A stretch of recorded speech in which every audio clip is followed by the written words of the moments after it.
one ever? My first one ever. Okay. Yeah, I don't do these. It's rare. Are you nervous? No. You scared? Are your palms sweaty? No. We're already live, by the way. I know.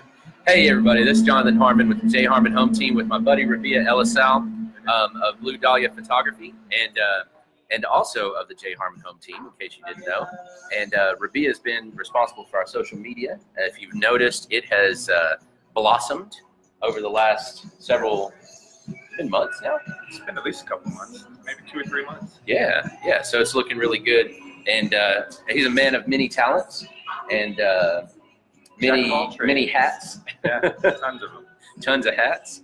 And we are definitely late. We're about 2 hours late with our normal coffee talk time. We have had our own private coffee talk for We about have, 2 hours. we have, and I've almost finished my coffee. I am done with mine. That's funny. And we just got finished. You saw the preview of our new listing coming up. Rabeeh shot that, and that'll be up this afternoon, hopefully, for viewing and such. But what I really want to focus on today is you've got really 3 businesses, right, at this point? Yeah. So Blue Dahlia is what you've had for the longest. Yeah. How long have you had Blue Dahlia? 7 years. 7 years. 7 years. That's fantastic.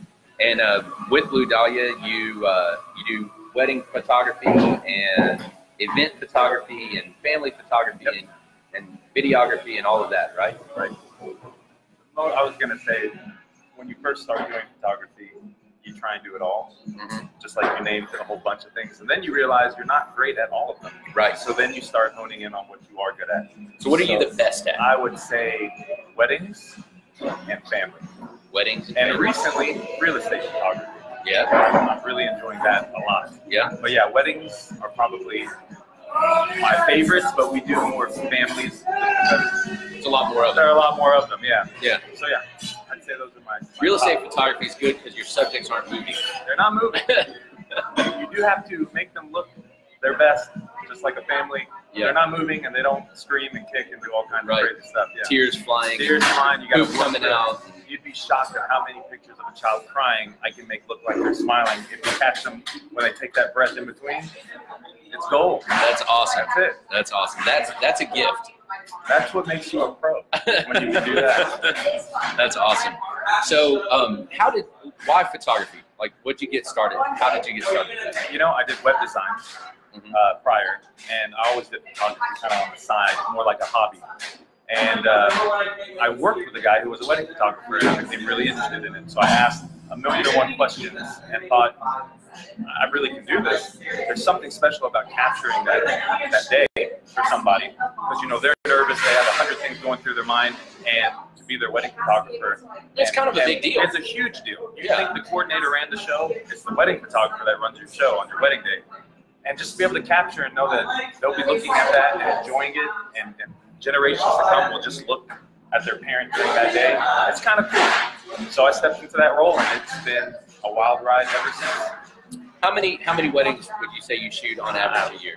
On average a year, I'd say probably roughly close to 30. 30? Yeah. Okay. And is there, my aunt being the caterer I've she is. worked with Yeah. more than once. Yeah. Yep, she's great. mentioned that. What is your busy season? Is that even exist anymore? Yeah. It used to be, most people think of a June wedding for, you know, the hot months, but in Tennessee, it's miserable. So October and September and October have become the go-to months. Yeah. Book solid every single weekend, multiple sometimes. That's the busy season. Yeah. It's nice and cool. It's not too hot. Rain chances aren't as severe as springtime. It's a safer month. Pretty. It's pretty, especially if you like color. Yeah. Wait till October just for that reason alone. Right. But it's nice. Very good. Yeah. And so one of the things we were just talking about before we started the video is, you know, there is a difference in someone that can pick up a camera and maybe purposely, maybe accidentally capture a good moment, and a professional photographer. Right. So what would you explain that difference again? Because you really summed it up well for me. Yeah, and one thing I did mention when we talked, I think the main difference, even between professional photographers, is being able to anticipate the moment before it happens. Right. Even something as simple as a family shoot, seeing the children, just knowing they're about to get involved playfully, you know they're about to just have fun and smile and laugh, just to be there ready to take that shot. Also, just like you said, you can take 100 pictures and I bet you at least 10 of them will probably be just as good as I took it or anybody else. So what you do afterwards with that product, that's what sums up the profession. You have to know how to edit it properly, and the angle that you shot, you have to be able to make sure it translates well after you shot it. You know, it looks good in a print and not just somebody sitting dead center smiling. You know, it's evolved a lot since Owen Mills and others, where you have the side shot and then you have the front shot emergence. They're essentially really pleasant mug shots. They're really pleasant mug shots. Some not so pleasant I've seen. Yeah. But yeah, being able to take your product and make it look high quality afterwards is a tremendous distinction between just an amateur photographer and your professional photographer. Sure. Sure. You know, it's interesting. Just like in real estate, there's a lot of people that do it as a hobby, or you know, maybe they don't really invest. In your case, hardware, software, and education. Right? They don't invest in those three things. Just like in real estate, they don't invest in the education. They don't invest in the positioning, and those kinds of things that make somebody a successful agent. They don't, you know, they got a nice camera that they got for Christmas, you know, and they got a couple of lenses, and that's it. That's it, right? And maybe they bought a program that they've learned how to use. And there's a lot of, you know, I get asked a lot with what phones can do and what tablets can do these days. Does it take away from people hiring professional photographers? And the answer is absolutely not. Because like you just stated, you can have the equipment and put a lot of money into it, but then when it's in your hands, you don't know what to do with it. You don't know where to be at the right moment.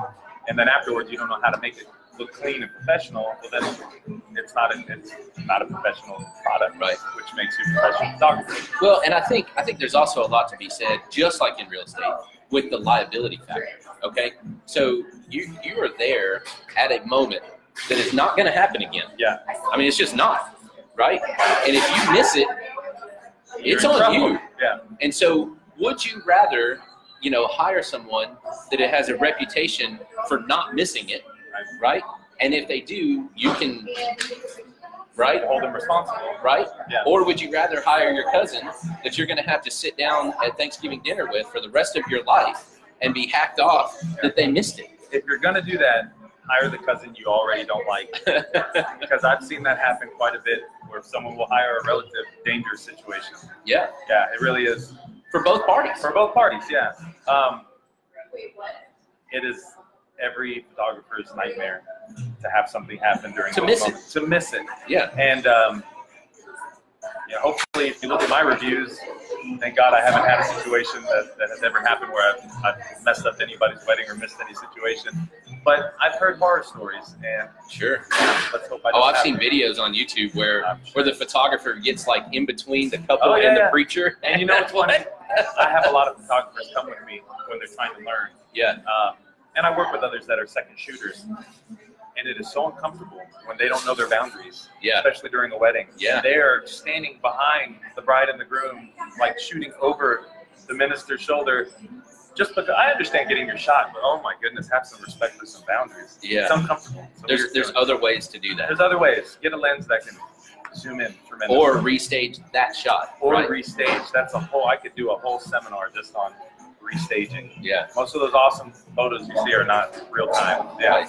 Right. As they should. That's a sacred moment. That's right. Yeah. But I love it. It is so fun.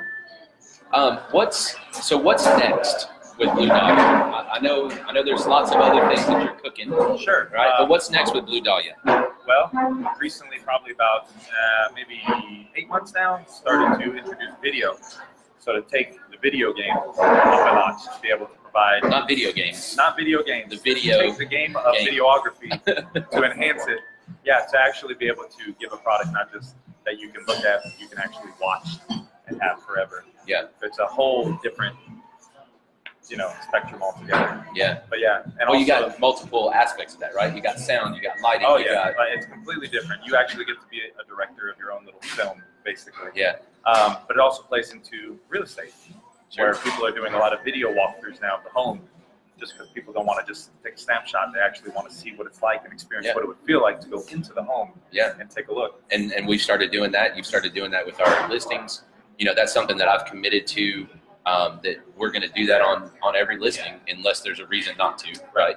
Let me throw that little disclaimer out there. But the vast majority of listings, you know, we're going to do that on every one of them because we call them 24/7 open houses, right? And it is an opportunity. Photographs can sometimes, even inadvertently, photographs can lie, right? Where the video, I mean, you're showing pieces, right? You're showing what's going on. Well, they can misrepresent. And the flow, for sure. Sorry, I'm turning this off. I'm unprofessional. I apologize. Okay. On Facebook, I mean, come on, man. Okay. So I won't do that during your wedding or your family shoot, but it just happened here. I got you. Turn that here. All right. So you're got another little side gig coming up. The tour? Yeah. Oh yeah, that's something completely different than all of it. I'll get to travel to about 37 different cities over the course of 2 months with some musicians. We'll leave it at that. Yeah.